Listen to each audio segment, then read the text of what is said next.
Okay, I am Hannah Lee Kaiser, a SPTA from Chattanooga State, and today I'm going to be talking to you about Duchenne muscular dystrophy. Muscular dystrophy is actually not the disease. It is the name of a group of diseases that cause progressive muscle weakness. There are 9 types of muscular dystrophy, and there is no cure, but there are many interventions that help to slow the progression and help treat the symptoms of the disease. So the types of muscular dystrophy, we have myotonic dystrophy. These top 5 are the most common. So we have myotonic dystrophy, Duchenne muscular dystrophy, limb girdle muscular dystrophy, facioscapulohumeral muscular dystrophy, Becker muscular dystrophy, and then you have distal muscular dystrophy, ocular muscular dystrophy, and oculopharyngeal muscular dystrophy, and Emery diffuse muscular dystrophy. So, myotonic muscular dystrophy is the most common type of adult muscular dystrophy. It is characterized by myotonia, which is the inability to relax your muscles. It's also characterized by muscle weakness and the wasting of muscles. Next, we have Duchenne muscular dystrophy. It is the most common type of muscular dystrophy, and that's the one I'll be talking to you about today, so we'll go over that a little bit later. Next, we have the limb girdle muscular dystrophy. It usually presents itself around ages 8 to 15, and it starts with the pelvic muscles, the shoulder muscles, and the back muscles. It is a slow progression, so it doesn't progress very fast, and they vary in severity. Next, we have the facioscapulohumeral muscular dystrophy. This usually presents in the teenage years, and it presents with weakening of muscles of the face and the shoulder and the back. The shoulder and the back come after the weakening of the face muscles. Next, we have Becker muscular dystrophy, and that is just a type of Duchenne muscular dystrophy, but it is less severe and progresses more slowly. It starts at the hips, and most of these patients can live a full life without the use of a wheelchair. The last 4 are rare forms of muscular dystrophy, so we're not really going to go over those. So we're going to go over the pathology of Duchenne muscular dystrophy, because they all have a little bit slightly different pathology, but this one we're focusing on Duchenne muscular dystrophy. It is characterized by an early onset in childhood, usually around 3 to 5 years old. It's more common in boys. It can happen in girls, but it's just more common in boys. And the statistics for that is about 1 in 3,500 male births will be diagnosed with Duchenne muscular dystrophy. It usually starts proximal and then works its way distal. It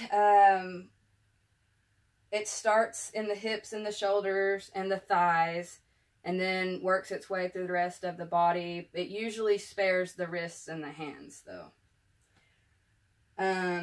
Signs and symptoms are that which you would observe of people with weak muscles. It consists of they fall a lot, they have difficulty sitting or standing from supine, they have a waddling type gait, or they walk on their toes. They usually have enlarged gastrocnemius muscles, which are your calves, and the technical term for that is pseudohypertrophy. It is also characterized by pain and stiffness in the muscles. Club foot is also common, and they usually have a hard time running and jumping. Learning disabilities can be present in about 1/3 of the cases. Eventually, the heart and respiratory muscles begin to weaken. That's usually in their early teens. And once they start to weaken, they can have difficulty breathing and coughing. Muscular dystrophy is almost universally associated with heart disease, as stated by Lewin and Associates. Another problem that comes with Duchenne muscular dystrophy is it's treated by steroids, and steroids can cause loss of bone density, which can lead to increased risk for fractures. So this is Duchenne muscular dystrophy etiology. So this is what causes it. It is caused by a genetic mutation in the dystrophin gene. It can either be a complete absence of the dystrophin gene or a mutation of it. Dystrophin is the protein that holds muscle cells together. So if you have a lack of that, then it's easy for muscles to get injured. Duchenne is also a recessive X-linked trait. And what this means is it's inherited from the mother, who is known as a carrier. Usually the mother has one normal dystrophin gene and one abnormal gene. Most of the time they will not have signs and symptoms, but a small portion do. And those symptoms can range from mild to severe, and it can have an early or late onset with the carriers.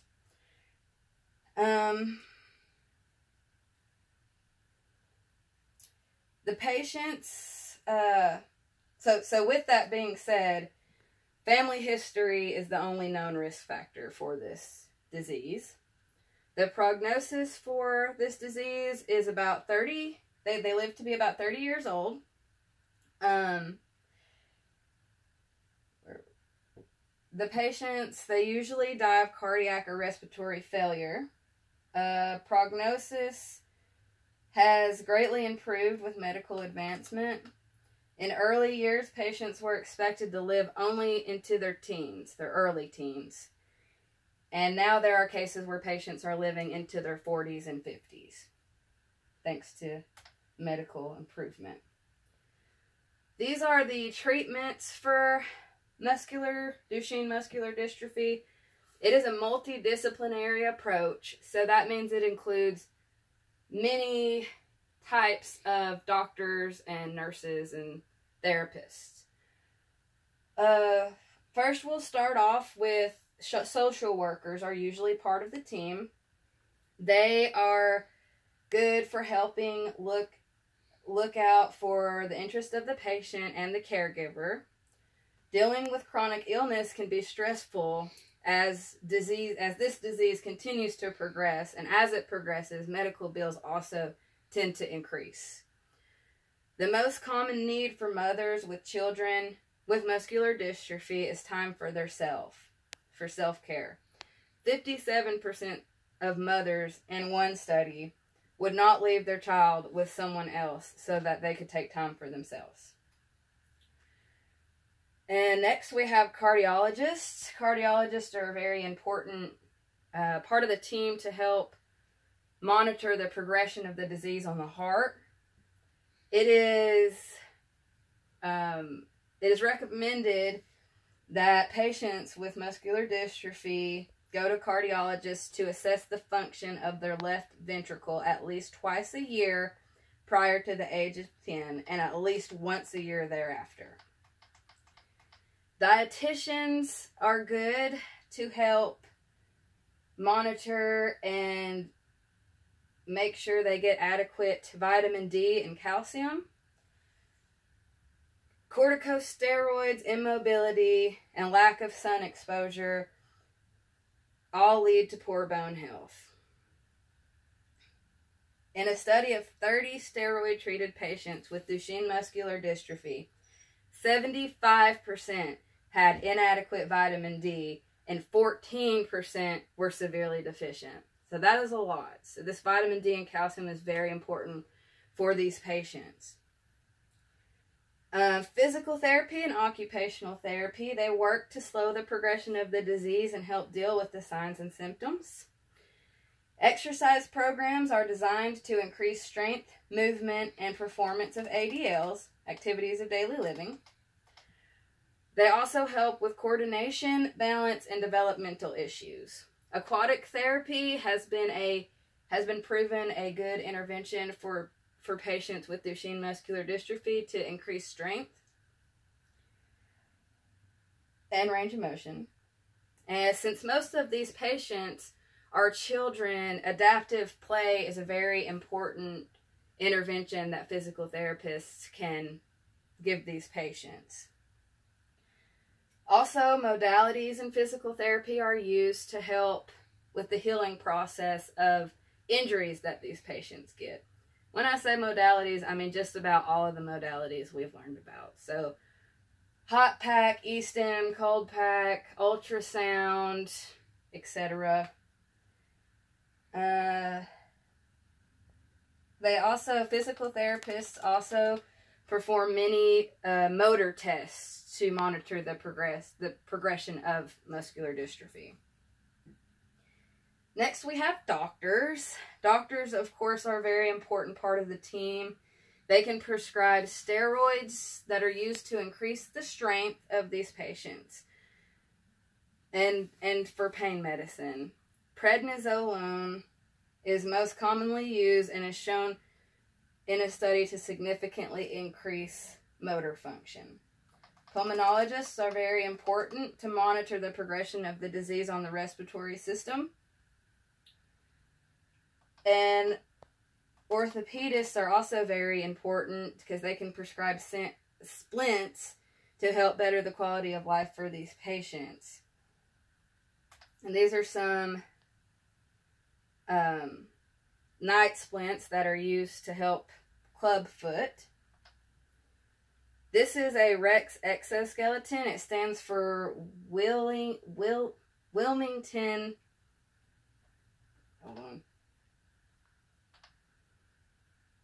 It's on this page. I forgot. It is called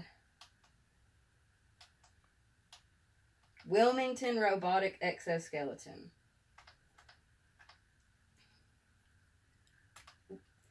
And as you can see, it supports their arms so that they can better play and use their upper extremities. So in conclusion, Duchenne muscular dystrophy is the most common and most severe type of muscular dystrophy. There is no cure, but there are many interventions that can help. Duchenne muscular dystrophy is a recessive X-linked genetic disorder, and the treatments include a variety of different disciplines. And thank you. Those are my resources, and thank you for your time.